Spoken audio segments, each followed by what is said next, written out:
Hey everybody, it's Shaman Sister Sin, and you're listening to the Meditations and More podcast brought to you by littleshaman.org. That's me, the Little Shaman. Today I wanted to talk to you about when you realize your loved one is a narcissist. This is something that maybe doesn't get talked about enough, and it can actually be very traumatic, so I wanted to address that here on the show. When someone encounters a pathological narcissist, they often get a sense that something is not right with this person. If the narcissist is a family member, such as a parent, people might not start to realize the narcissist is different from other people until they start to mature and grow up.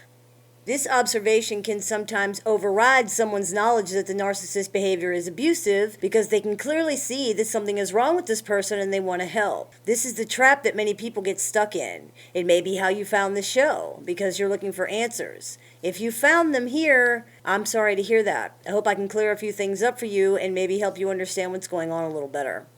Because of people's own intrinsic humanity, the narcissist's behavior may be reframed into a context that is better understood by the victim. For example, when telling the narcissist that their behavior is hurtful does not stop that behavior, it's often assumed that the narcissist doesn't understand. This is because the victim's own basic humanity dictates that if someone says they care about another person and are told they're hurting that person, they will then stop their hurtful behavior.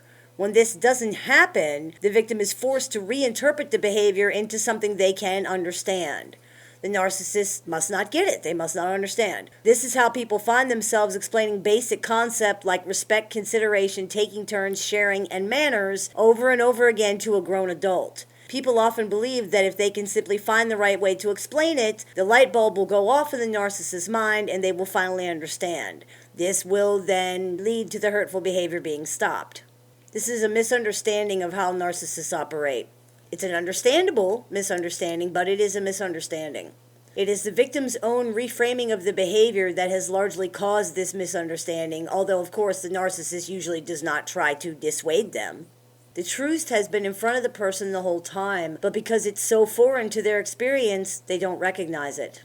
After they've been exposed to it for a time, they should realize and recognize, but many times they don't because they don't want to. Their entire life has become about reaching the narcissist and fixing this problem and healing this person. This is why so many find it so hard to let go of the relationship.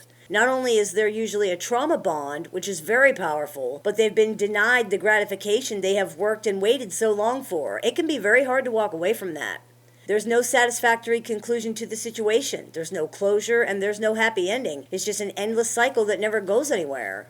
People in relationships of any kind with narcissists can feel the relationship has never progressed and that they've never gotten any closer to the narcissist or know them any better than they did when they first met, even after years have gone by.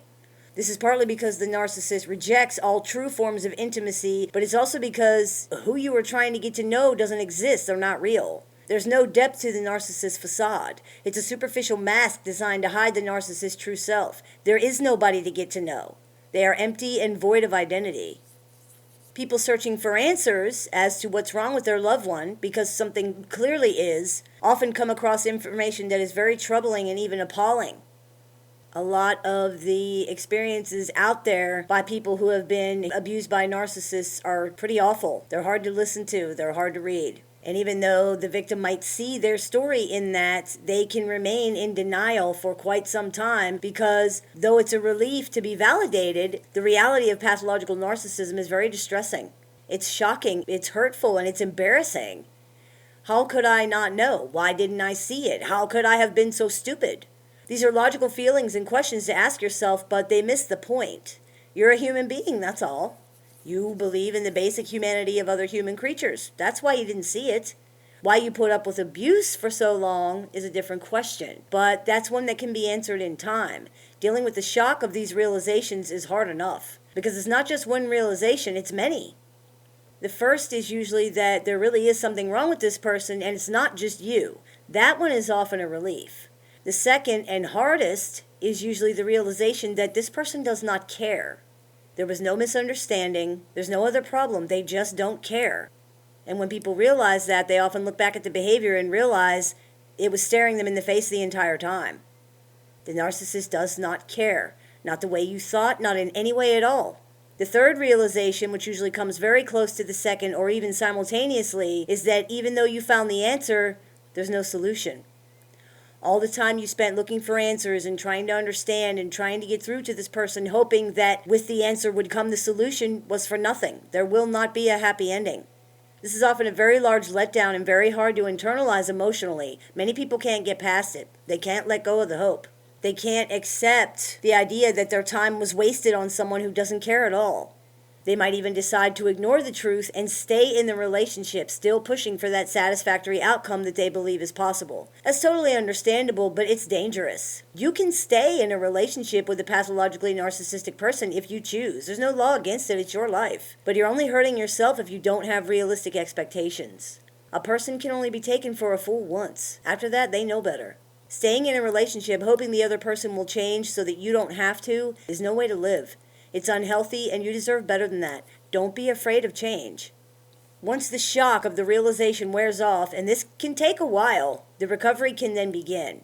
Often people are able to see things a little more clearly after a while, and they come to understand that it wasn't a waste of time. Nothing is ever a waste of time if you learn, and the lessons taught by narcissistic relationships have the power to help us grow immensely if we're able to be honest and accepting of the truth. Don't beat yourself up for not seeing it sooner or for not leaving sooner after you realized. It took as long as it needed to take for the lesson to really stick, and now it will.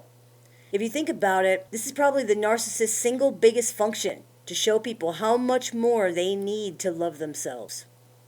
I hope this cleared a few things up for you. As always, I look forward to your comments, questions, and suggestions, so please keep those coming. You've been listening to the Meditations and More podcast brought to you by littleshaman.org. That's me, the Little Shaman. May the Great Spirit bless you and have a wonderful day.